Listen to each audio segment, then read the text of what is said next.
નમસ્તે વિદ્યાર્થી મિત્રો, આજે આપણે શ્રેણી 6 વિષય ગુજરાતી એનો આપણે પાઠ 13 જેનું નામ છે સાગરકાંઠાનો પ્રવાસ. પાઠનો પ્રકાર છે પ્રવાસ વર્ણન, એટલે કે આ પાઠની અંદર પ્રવાસનું વર્ણન કરેલું છે. પ્રવાસના દરિયા કિનારાના કેટલાક સ્થળો છે તેનું વર્ણન કરેલું છે અને પાઠના લેખક છે રઘુવીર ચૌધરી. એમનો જન્મ 5/12/1938 થયો છે.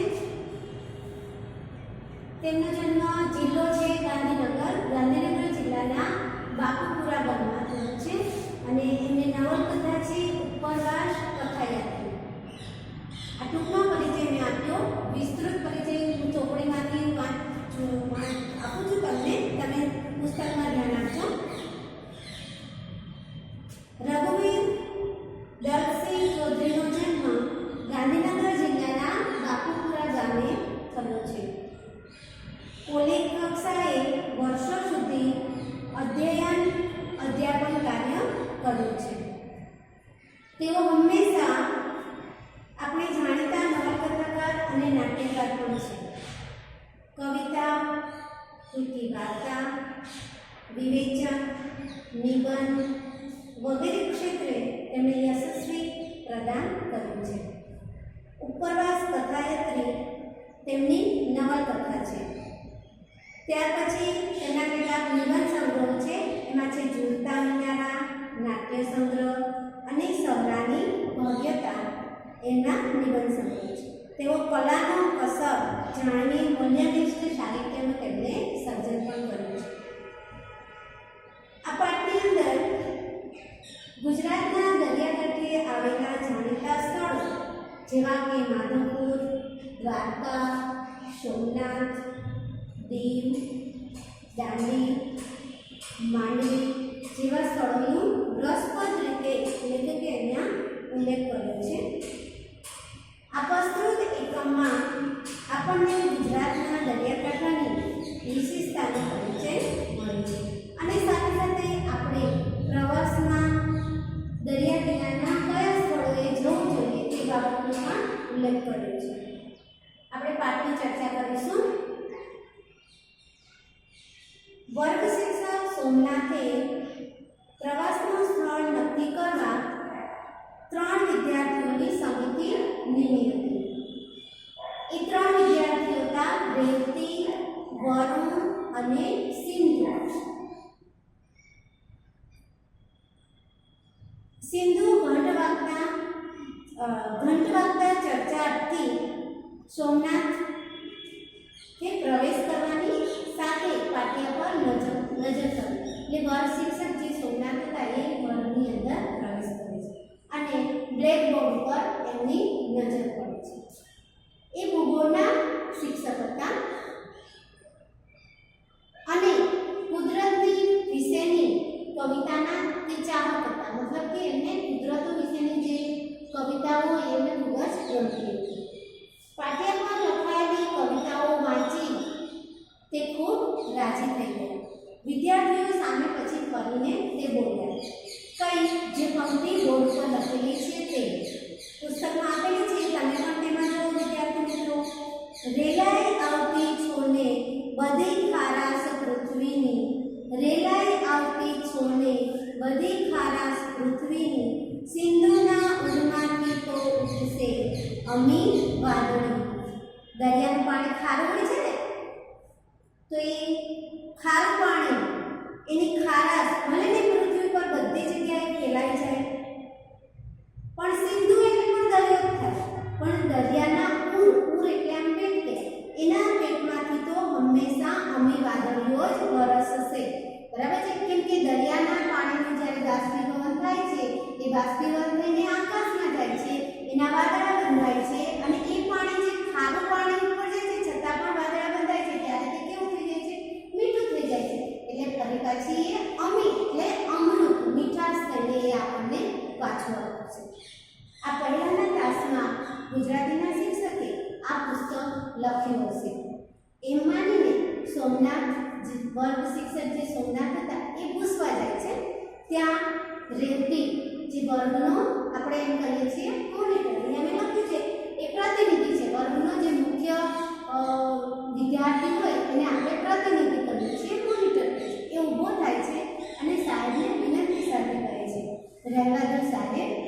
એ સુભાષિત જન્મદિનની શુભેચ્છા માટે આપેલી છે. એટલે સાહેબ એમ કે એમાં લખ્યું છે કે સાહેબ ખુશ રહે છે, પણ પેલો રેવતી કહે છે કે સાહેબ રહેવા દો, એ આપણે જન્મદિનની શુભેચ્છા માટે લખેલું છે. સોમનાથે એમની ડાયરી ખોલી પોતાના વર્ગના દરેક વિદ્યાર્થીને એના જન્મદિવસે એ શુભેચ્છા આપતા. આજે પોતે કેમ ચૂકી ગયા? તે પહેલા ક્લાસમાં ભૂલી ગયા હતા શુભેચ્છા આપવાનું. આજે તો વર્ગના પ્રતિનિધિ સિંધુનો જ જન્મદિવસ છે. સિંધુને શુભેચ્છા આપી એ પગે લાગીને ઊભો રહ્યો. રેવતી સિંધુની પાટલી પરથી મીઠાઈનું પડીકું લઈને આવી. સોમનાથે પહેલો ટુકડો લીધો અને કહ્યું, અરે વાહ, આશ્ચર્ય સાથે છે સુકડી પણ મોહનથાળ જેવી પહોંચી. સાહેબ સિંધુના જે સુકડી લઈને આવ્યો તો એના વખાણ કરે છે. સુકડી એક પ્રકારની મીઠાઈનું નામ છે. રેવતી વિદ્યાર્થીઓને મીઠાઈ વેચતી હતી. એની સાથે પ્રવાસના સ્થળ અંગે સમિતિઓ અભિપ્રાય સિંધુએ જાહેર કર્યો.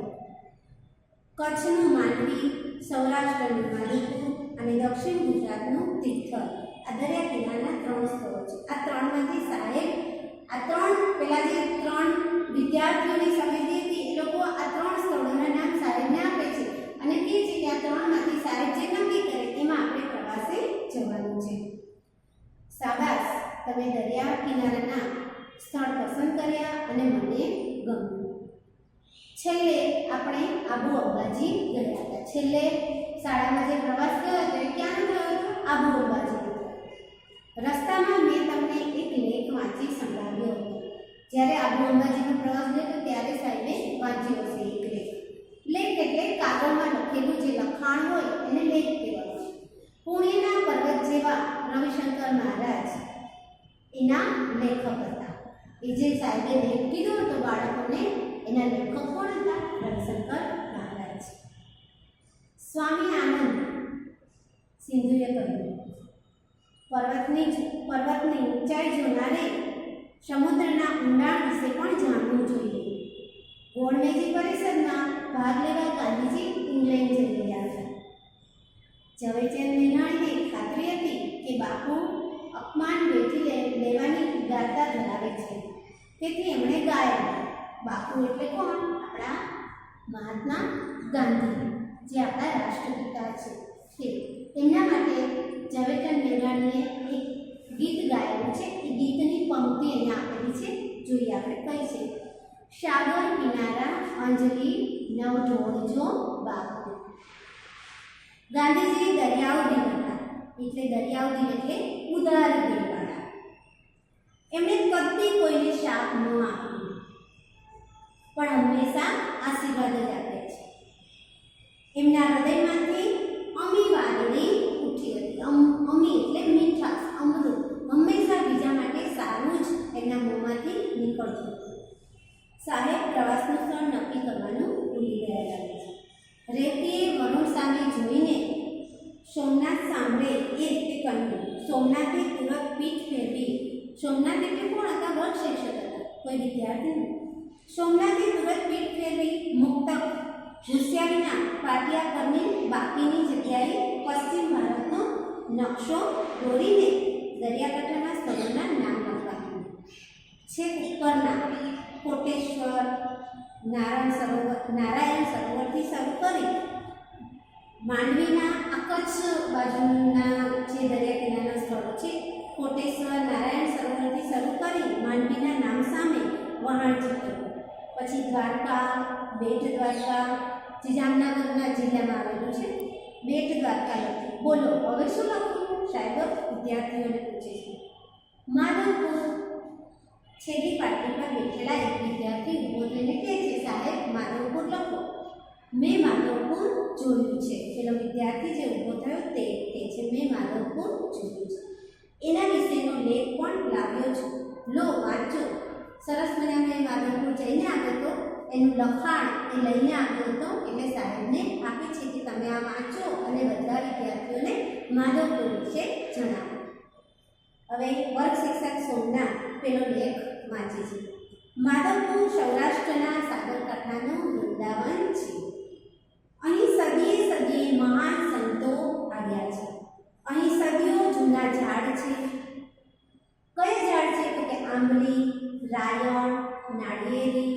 બેસુમાર અને પપૈયા પણ છે. અહીં પોપટ પણ, કારણ કે પોપટનો રંગ કેવો હોય? લીલા કલરનો હોય છે ને કાચું પપૈયું હોય એ પણ લીલા રંગનું હોય છે. એટલે પોપટ પણ કેવા લાગે છે? પપૈયા જેવા લાગે છે અને જાણે આમ તાજા માજા હોય તે. અહીં રૂકમણી અને શ્રી કૃષ્ણના લગ્ન દર વર્ષે ઉજવવામાં આવે છે. ક્યાં? માધવપુરમાં. ભવનાથ અને તરણેતરની જેમ અહીં મેળાઓ પણ થાય છે. અહીં ભાદર નદીઓ હોય તો કે ભાદર, ઓજત અને મધવંતી નદીઓ સમુદ્રને મળે છે. આખા ગીર વિસ્તારને હરિયાળો અને ફળદ્રુપ રાખે છે આ ત્રણ નદીઓ. અહીંનો દરિયા કિનારો વિશાળ અને ઉજળો છે. ઘણા પ્રવાસીઓ ચોરવાડ કરતાં માધવપુરના દરિયા કિનારાને વધુ પસંદ કરે છે. ત્યાંના સૂર્યોદય એટલે કે સવારમાં જે સૂર્ય ઉગે તે એને સૂર્યોદય કહેવામાં આવે અને સૂર્યાસ્ત સાંજે જ્યારે સૂર્ય આથમે છે તે સમય સૂર્યાસ્ત જોઈને મુગ્ધ થઈ જવાય છે, એટલે કે આશ્ચર્યચકિત આપણે થઈ જાય છે. એટલું સરસ ત્યાંનો સૂર્યોદય અને સૂર્યાસ્ત જોવા જેવો છે. તો ચાલો આપણે માધવપુર જઈશું. રેવતી બોર્ડ, સોમનાથે રેવતી બલરામના પૌરાણિક પાત્રનો પરિચય આપી આગળ વધવાનું પસંદ કર્યું. સોમનાથે લખ્યું. સાહેબ પોતાનું નામ લખવાની ઉતાવળમાં સુદામા અને ગાંધીજીના વતનને ભૂલી ગયા. ગાંધીજીનું વતન કયું છે ખબર છે કોઈને? પોરબંદર. સિંધુએ વિનય વિવેક જાળવીને કહ્યું, અરે હા, દ્વારકા અને માધવપુર વચ્ચે પોરબંદર ખરું. રાષ્ટ્રપિતાના જન્મસ્થળને કેમ ભૂલાય? અને ત્યાંનો દરિયો પણ મુંબઈના ચોપાટી વિસ્તારને બનાવી દે એવો છે. તો સોમનાથનું પ્રભાવ ક્ષેત્ર મનુષ્યના પુરાતન નિવાસનું કેન્દ્ર છે. આ વિસ્તારમાંથી મનુષ્યની પ્રાચીન ખોપરી મળી છે. અહીંનું મંદિર અનેક વાર તૂટ્યું પણ ભક્તોની શ્રદ્ધા વધતી રહી. અત્યારે જે ભવ્ય મંદિર આખા દેશના યાત્રીઓને ખેંચી લાવે છે તે 7મું છે. દ્વારકાનું ત્રિલોક સુંદર જગત મંદિર પણ સમુદ્ર કિનારાની શોભા છે. સર, તમે એકવાર 7 દ્વારકાની વાત કરતા હતા ને?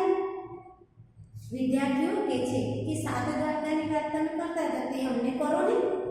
હા, એ માટે આપણે 5000 વર્ષના ઇતિહાસમાં દાખલ થવું પડે, એટલે કે જૂના જે વર્ષો વીતી ગયા છે એ વર્ષોમાં આપણે જવું પડશે. વિદ્વાનો કહે છે કે અત્યારનું મંદિર 7મી વાર બંધાયેલું છે. તો કેટલાક સંશોધકો જુદા જુદા સ્થળોને દ્વારકા તરીકે ઓળખાવે છે. દ્વારકા એટલે ભારતના સમુદ્ર માર્ગે પ્રવેશવાનું દ્વાર, ગેટવે ઓફ ઇન્ડિયા.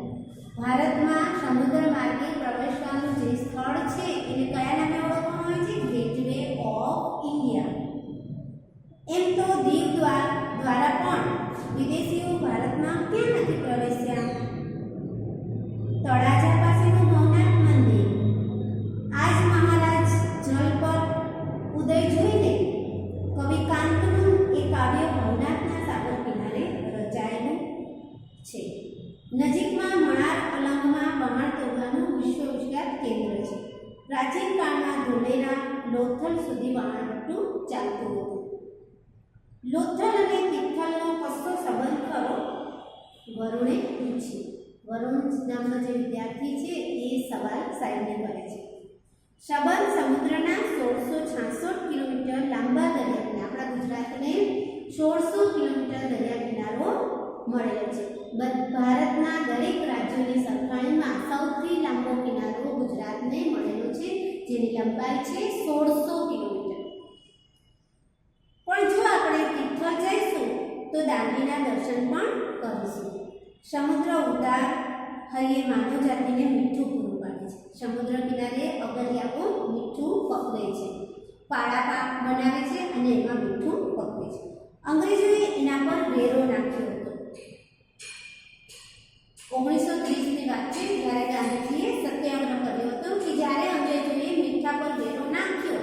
વેરો એટલે આપણે મીઠાનો વધારે ભાવ ચૂકવવાનો, અને વધારે ભાવ ચૂકવીએ એટલે મીઠું એ દરેક વ્યક્તિની અગત્યની જરૂરિયાત છે અને એ ના મળે તો પછી આપણે એના વગર જીવવું અશક્ય બને છે. એટલે મીઠા ઉપર અંગ્રેજોએ જ્યારે બેનો નાખ્યો ત્યારે ગાંધીજીએ એનો વિરોધ કર્યો હતો. ગાંધીજીએ એક મુઠ્ઠી મીઠું લઈ અને સત્યાગ્રહ કર્યો.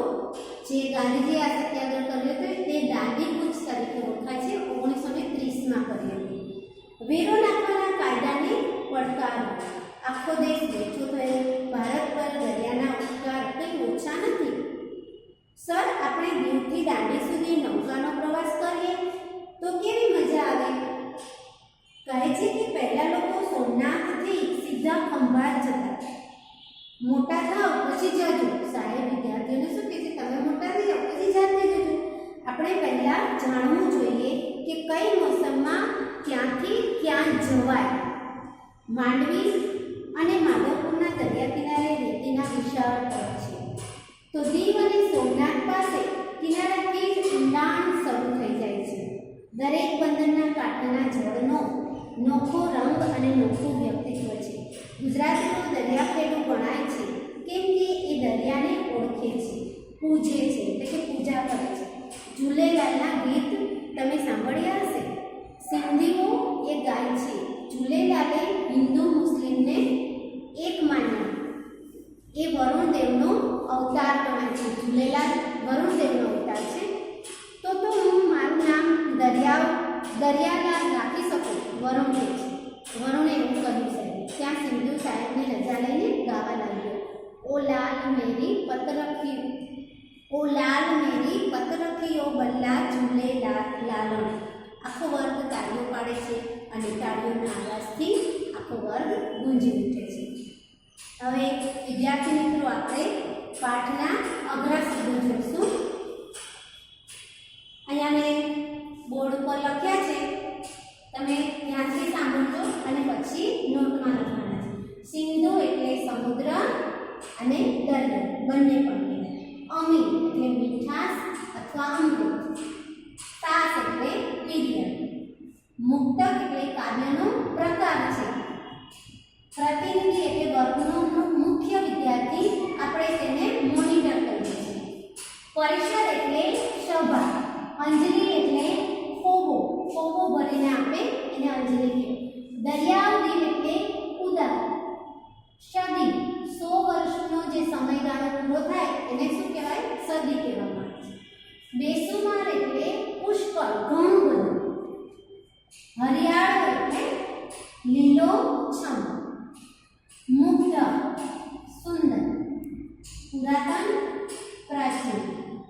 વહાણવટું એટલે વહાણો દ્વારા પરદેશનો વેપાર કરવાનો જે હોય એને વહાણવટું કહેવાય. જે કરતા હોય જે લોકો વહાણો દ્વારા વહાણની અંદર માલ સામાન ભરીને પરદેશ પહોંચાડતો હોય ત્યાંથી પાછો અહીંયા લાવતા એને વહાણવટું કહેવામાં આવે છે. વેરો એટલે કર. આપણે ઘણા બધા કર ભરીએ ને, લાઇટ બિલ ભરીએ છીએ, પાણી બિલ ભરીએ છીએ, મકાન વેરો ભરીએ છીએ, તો એ બધું કર કહેવાય. સત્યાગ્રહ એટલે સવિનય કાનૂની હકની લડત. પડકારવું એટલે સાવચેત કરવું. નૌકા એટલે હોડી. નોખું એટલે જુદું. અવતાર એટલે જન્મ. પદ એટલે આબરૂ. રખ્યો એટલે રાખો. બલ્લા એટલે ગલા. આ હતા પાઠના અઘરા શબ્દો. હવે પાઠની અંદરના જે રૂઢિપ્રયોગો છે એ જોઈ લો. દરિયાઉદીન હોવું એનો અર્થ થાય છે ઉદાર દિલવાળા હોવું. ત્યાર પછી છે અમી વાદળી ઉઠવી, મતલબ કે એનો અર્થ કૃપા થવી. હવે ભાષા સંસ્થા આપણે જોઈશું પાઠની અંદર. ભાષા સંસ્થામાં ક્રિયાપદ અને નામપદની ચર્ચા કરેલી છે. ભાષા સંસ્થા ક્રિયાપદ એટલે શું? તો ક્રિયાપદ એટલે વાક્યના અંતે આવતા અને ઘટના કે સ્થિતિ બતાવતા શબ્દોને ક્રિયાપદ કહે છે. આપણે વાક્ય હોય કોઈની, એ વાક્યની અંદર હતો આવે, નીકળ્યો આવે, લખે છે, આવા જે શબ્દો આવે અને કોઈ ઘટના કે સ્થિતિ બતાવતા હોય તો એવા જે શબ્દો છે એને શું કહેવામાં આવે છે? ક્રિયાપદ કહેવામાં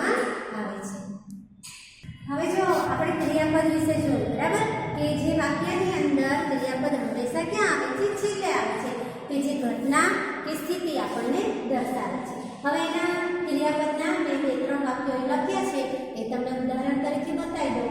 જો પહેલું વાક્ય છે હંસે જમીન પર પગ મૂક્યો. બીજું વાક્ય છે વડલા પર એક કાગડો હતો. ત્રીજું વાક્ય છે કાગડા ભાઈ થાક્યા. હવે જો આ વાક્યની અંદર ક્રિયાપદ કયું કહેવાય? આ મૂક્યો જેને લીટી કરી છે ને, મૂક્યો, હતો અને થાક્યા, આ ત્રણેય વાક્યની અંદર શું છે? ક્રિયાપદ છે. હવે ત્યાર પછી કેટલાક ક્રિયાપદો એવા હોય છે કે જેમાં એના કેટલીક વખત વાક્યોની શરૂઆતમાં ક્રિયાપદ આવે છે. એટલે કેમ શરૂઆતમાં ક્રિયાપદ આવે છે? તો કે વાક્યને કેવું બનાવવાનું? છટાદાર કે હાવભાવથી બોલવા ક્રિયાપદ વાક્યની શરૂઆતમાં લખવામાં આવે છે.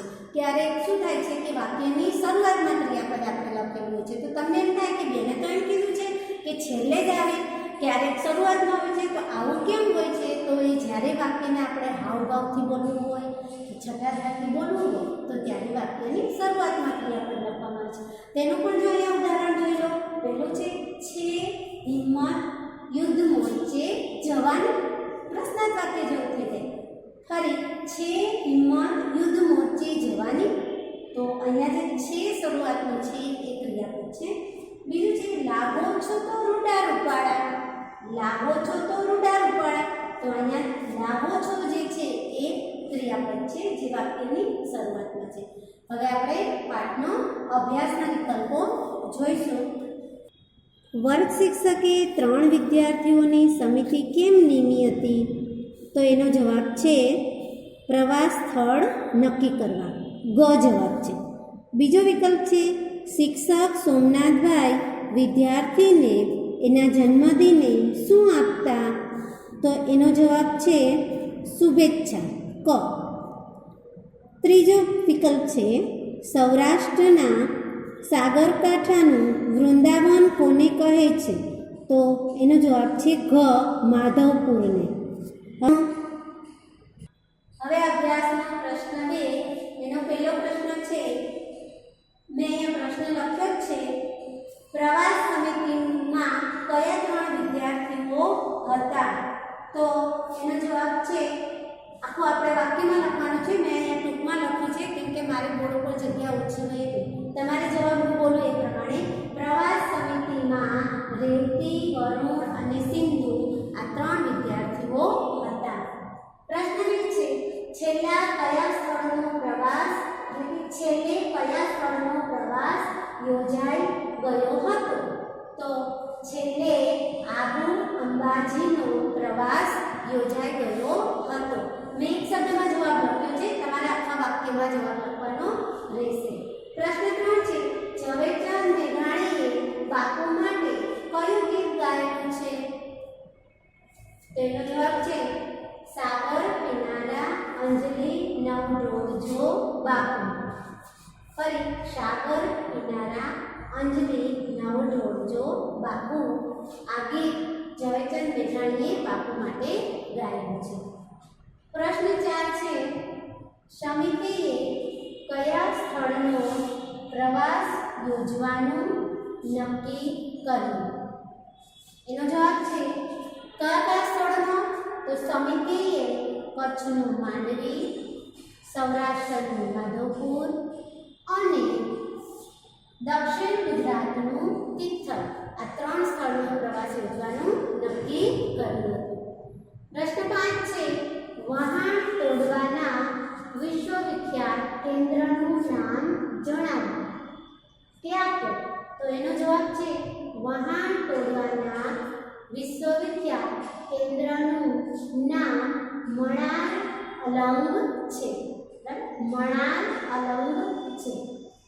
હવે પ્રશ્ન 6 જે સ્વાધ્યાયના પ્રશ્ન 2 નો 5મો છે ગુજરાતીઓ દરિયાખેડુ શા માટે કહેવાય છે? ગુજરાતીઓ દરિયાખેડુ શા માટે કહેવાય છે? તેનો જવાબ છે ગુજરાતીઓ દરિયાને ખેડીને દૂર દૂર વેપાર માટે જાય છે. તેઓ સાહસિક છે તેથી દરિયાખેડુ કહેવાય છે. હવે આપણે સ્વાધ્યાયના કેટલાક પ્રશ્નોની હું તમને પુસ્તકમાં બતાવું છું, એ તમે ટીક કરી લેજો પુસ્તકની અંદર, એટલે તમારે પુસ્તકની અંદરથી તમને લખતા ફાવે. સ્વાધ્યાયના પ્રશ્ન 1નો પહેલો પ્રશ્ન છે, પાટિયા પર કઈ પંક્તિઓ લખાયેલી હતી? આ પંક્તિઓ કેમ લખવામાં આવી હતી? તો એનો જવાબ પાના નંબર 21 ઉપર છે. જો મેં અહીંયા 1 નંબર લખ્યો છે, પાટિયા પર રેલાઈ આવતી છોને બધી ખારાશ પૃથ્વીની, સિંધુના ઉરમાંથી તો ઉઠશે અમી વાદળી. આ પંક્તિ કેમ લખાયેલી હતી? એનો જવાબ છે, આજે તો વર્ગના પ્રતિનિધિ સિંધુનો જન્મદિવસ છે. સિંધુને શુભેચ્છા આપવા માટે આ પંક્તિ લખાયેલી હતી. પ્રશ્ન 2 છે, માધવપુરનું વર્ણન પાઠના આધારે કરો. તો એનો જવાબ છે પાના નંબર 22 પર છેલ્લો ફકરો છે. એ આખો ફકરો આપણે જવાબમાં લેવાનો રહેશે. બીજા પ્રશ્નના જવાબમાં મેં લખ્યું છે 2 નંબર, માધવપુર સૌરાષ્ટ્રના સાગરકાંઠાનું વૃંદાવન છે.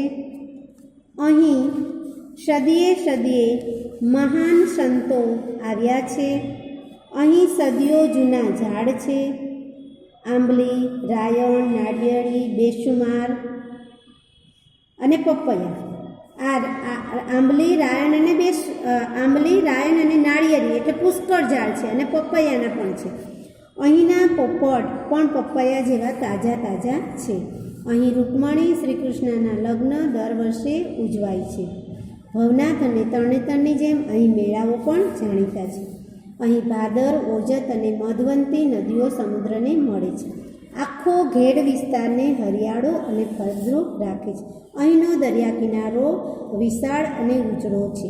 ઘણા પ્રવાસીઓ ચોરવાડ કરતાં માધવપુરના દરિયા કિનારાને વધુ પસંદ કરે છે. ત્યાંના સૂર્યોદય અને સૂર્યાસ્ત જોઈ તે લોકો મુગ્ધ થઈ જાય છે. ત્યાર પછી છે પ્રશ્ન 3, દ્વારકા વિશે 4-5 વાક્ય લખો. તો દ્વારકા વિશે 4-5 વાક્ય પાના નંબર 23 ઉપરનો ત્રીજો પેરેગ્રાફ છે. મેં 3 નંબર લખ્યું છે, એ અહીંથી લેવાનું. પહેલી લીટીથી, આપણી 5000 વર્ષના ઇતિહાસમાં દાખલ થવું પડે. વિદ્વાનો કહે છે કે અત્યારનું મંદિર 7મી વાર બંધાયેલું છે. તો કેટલાક સંશોધકો જુદા જુદા સ્થળોને દ્વારકા તરીકે ઓળખાવે છે. દ્વારકા એટલે ભારતમાં સમુદ્ર માર્ગે પ્રવેશવાનું દ્વાર, જે છે ગેટવે ઓફ ઇન્ડિયા. એમ તો દીવ દ્વારા પણ વિદેશીઓ ભારતમાં ક્યાં નથી પ્રવેશ્યા? તળાજા પાસેનું ભવનાથ મંદિર આજ મહારાજ જલ પર ઉદય જોઈને કવિ કાંતનું એ કાવ્ય ભવનાથના સાગર કિનારે રચાયેલું છે. નજીકમાં મણાર અલંગમાં વહાણ તોડવાનું વિશ્વવિખ્યાત કેન્દ્ર પણ છે. પ્રાચીન કાળમાં ધોલેરા, લોથલ સુધી વહાણવટું ચાલતું હતું. આ પ્રશ્ન 3નો જવાબ અહીંયા સુધી છે. ત્યાર પછી છે પ્રશ્ન 4, દાંડી શા માટે પ્રખ્યાત હતું? બરાબર છે.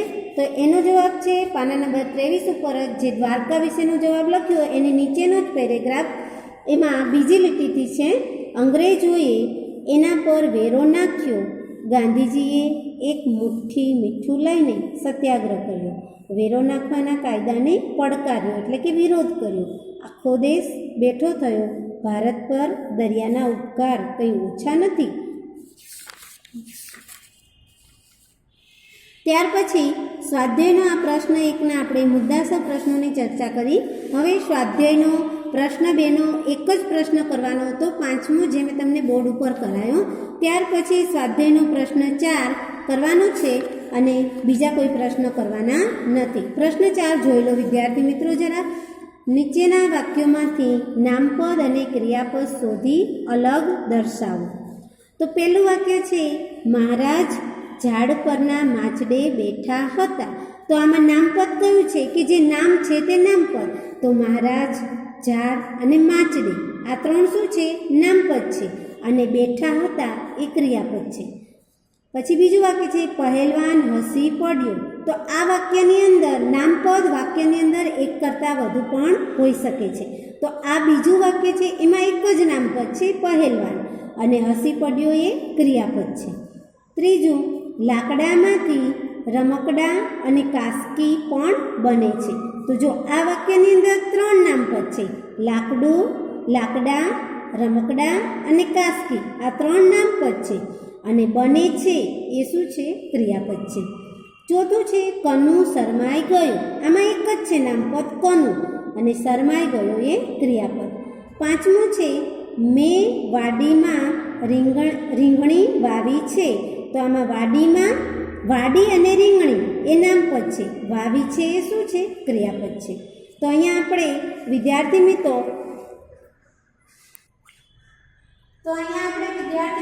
પાઠ 13 સાગરકાંઠાનો પ્રવાસ, બરાબર, એની આપણે ચર્ચા કરી, અઘરા શબ્દો કર્યા, વિધિપ્રયોગ કર્યા અને અભ્યાસ હૃદયના સવાલ જવાબ પણ કર્યા. ભાષા સંસ્થાના ક્રિયાપદ અને નામપદ વિશે પણ આપણે સમજૂતી લઈ લીધી, બરાબર. તો જેટલું પણ હું તમને આનું લખાયેલું છે બોર્ડ ઉપર એ બધું જ તમારે વિડીયોમાંથી જોઈને નોટમાં લખવાનું રહેશે. અસ્તુ. જય હિન્દ, જય સરસ્વતી. હવે વિદ્યાર્થી મિત્રો ઘરકામ જોઈ લો. શ્રેણી 6 વિષય ગુજરાતી, એનું ઘરકામ પાઠ 13નું છે કે પાઠ 13નું અભ્યાસ અને સ્વાધ્યાયના ચર્ચા કરેલ સવાલ જવાબ લખવા, તેમજ જે શબ્દાર્થ અને ભાષા સંસ્થા કરાવી એ પણ તમારે નોટમાં લખવાના રહેશે. અસ્તુ.